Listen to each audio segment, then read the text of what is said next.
sont les opportunités d'investissement dans les large caps US? C'est ce qu'on va regarder ensemble dans cette vidéo. Pensez à vous abonner à la chaîne, à activer la cloche si ce n'est pas déjà fait. On commence tout de suite avec ce top 30. On va partir de Home Depot, on va prendre Bank of America, AbbVie, Palantir, Coca-Cola, UNH, donc United Health, Philip Morris International, Cisco, T-Mobile et Wells Fargo. Je vous ai préparé votre liste comme d'habitude. Symbole de cotation boursière de l'entreprise, un nom d'entreprise, industrie dans laquelle elle opère, la market cap, croissance, multiple de valorisation par rapport au flux, multiple de valorisation par rapport au bilan, aux actifs tangibles, rentabilité ici, endettement, rendement du dividende et de l'actionnaire, free cash flow, bénéfice net et payout ratio. Premier dossier de la liste, The Home Depot. Donc c'est le spécialiste du bricolage, donc la vente au détail de tout ce qui est bricolage.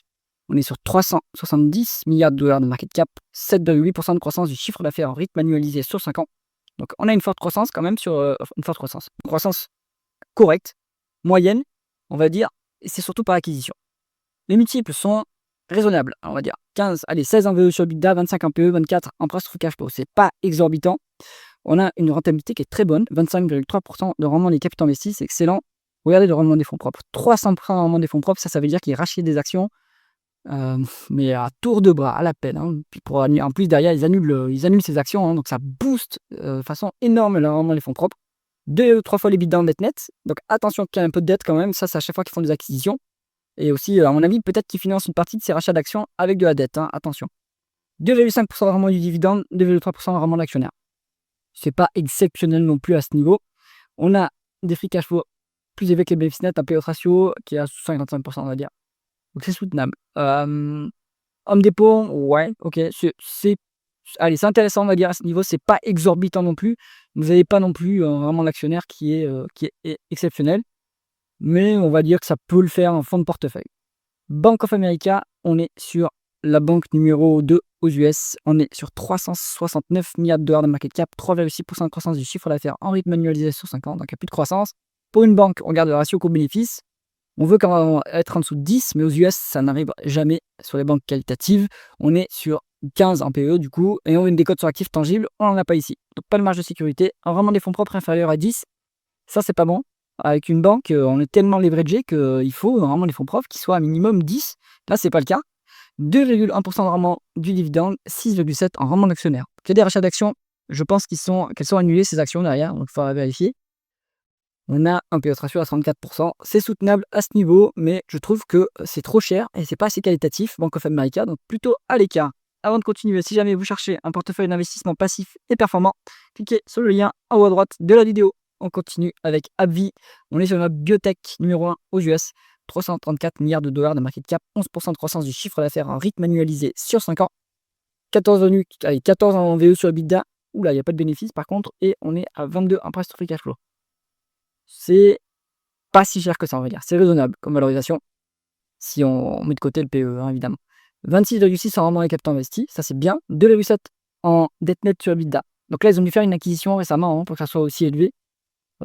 C'est cher. Et j'ai l'impression peut-être qu'ils s'endettent aussi pour racheter des actions et les annuler, hein, parce que le rendement des fonds propres, ici, il est obtenu via des rachats d'actions, hein, à peu près. Je suis à peu près certain que c'est le cas, vu que c'est quand même énorme, hein, comme on établit le rendement des fonds propres. Donc on doit baisser le dénominateur, hein, c'est-à-dire le nombre d'actions, de capitaux propres en annulant les actions assez massivement. Bon, on est sur un rendement actionnaire de dividende à 3,5, rendement actionnaire à 3,7%. Donc c'est intéressant à ce niveau quand même. Le payout ratio est à 266%, mais en réalité on est sur des free cash flow qui sont presque 4 fois plus élevés que les bénéfices nets. Donc c'est soutenable à ce niveau le dividende autour de 65% de payout ratio. Pourquoi pas un biotech, moi j'apprécie. J'aime pas du tout ce secteur, mais pourquoi pas. Alors Palantir. Donc ça c'est du big data. Donc on est dans le logiciel. Donc ils ont énormément de contrats avec les services de renseignement américains. Donc ça dépend beaucoup de la dépense publique également. Hein. Donc à prendre en compte. 317 milliards de dollars de market cap, 31% de croissance du chiffre d'affaires en rythme annualisé sur 5 ans, c'est énorme. Bon, on n'a pas les multiples. On a un price to cash flow à 240. Ça ne tient même pas compte des stock-based compensation. Bon, de toute façon, Palantir, c'est dans la stratosphère. Hein, c'est beaucoup trop cher. Ça se paye beaucoup, beaucoup trop cher. On est à 6,3 en rendement des capitaux investis, mais c'est normal parce qu'ils ne sont pas rentables depuis très très longtemps. Donc du coup, c'est le temps qu'ils augmentent la rentabilité en descendant la courbe d'expérience. Comme ils commencent à être leaders, ils vont pouvoir continuer à baisser leurs prix, à baisser leurs coûts ou monter leurs prix ou les 2 et donc du coup améliorer leur rentabilité. Donc faut s'attendre à ce que la rentabilité explose dans les prochaines années. Par contre, ça se paye quand même trop cher, hein, Palantir. Donc moi je pense qu'il vaut mieux en être à l'écart. Allez, Coca-Cola, on est sur le leader mondial des sodas, 307 milliards de dollars de market cap, 5 de croissance du chiffre d'affaires en rythme annualisé sur 5 ans. Bon, une croissance qui est plutôt faible, mais qui a le mérite d'exister. Par contre, je ne comprends pas qu'on se paye aussi cher, hein. 20 en VE sur EBITDA, 29 en PE, c'est ultra cher. Il y a pas de free cash flow en plus. Donc là, il y a dû avoir une dépense en capital importante, hein, sur les 12 derniers mois. À vérifier pourquoi. Est-ce que c'est structurel ou conjoncturel? Mais je pense que c'est juste conjoncturel, hein, pour Coca-Cola. On est à 16,4 en un mois des capitaux investis. Bonne rentabilité opérationnelle, 2,3 fois les l'EBITDA en dette nette. Donc attention, il y a un peu de dette. Je pense qu'ils vont lui faire des acquisitions, hein, pour s'endetter. Ou alors ils s'endettent pour faire des rachats d'actions. Ce qui est un peu bête, mais bon. On a 3% vraiment de l'actionnaire qui a été versé à crédit, puisque les free cash flow sont négatifs. Coca-Cola, je pense que c'est trop mou. Il n'y a plus de croissance. Le pilote ratio commence à être trop élevé, même si quand on a des free cash flow, hein, actuellement on n'a même pas les free cash flow. C'est un dossier à éviter, à mon avis. Ensuite, on est sur United Health. Donc là, il y a eu un scandale récemment. Enfin, il y a eu le PDG qui a été assassiné. Bref, c'est un dossier compliqué. C'est de l'assurance. Moi, je suis absolument à l'écart de ce genre de dossier. 280 milliards de dollars market cap, 10,7% de croissance du chiffre d'affaires en rythme annualisé sur 5 ans, 9 en VE sur EBITDA. Alors attention, c'est une financière, donc on va regarder plutôt le PE. 13, c'est cher. Il vaut mieux, sur des financières, être en dessous de 10, hein. Et il faut une décote sur actifs tangibles. On n'a pas la valeur ici, mais je suis à peu près sûr qu'il n'y a pas de décote sur actifs tangibles. Donc pour moi, ça se paye trop cher, hein. On a 22,7 en rendement des fonds propres. La rentabilité est quand même bonne pour une financière, ça c'est pas mal. 3%, allez, 2,9% de rendement du dividende, 5,3% de rendement de l'actionnaire. Donc il y a des rachats d'actions pour annulation potentiellement, il faut regarder. Un payout ratio à 35%, soutenable via le free cash flow, donc c'est bon. On a cette rémunération qui est soutenable, mais maintenant, pour moi, trop compliqué ce genre de dossier. En plus, c'est une assurance, je suis plutôt à l'écart. Philip Morris, le tabac.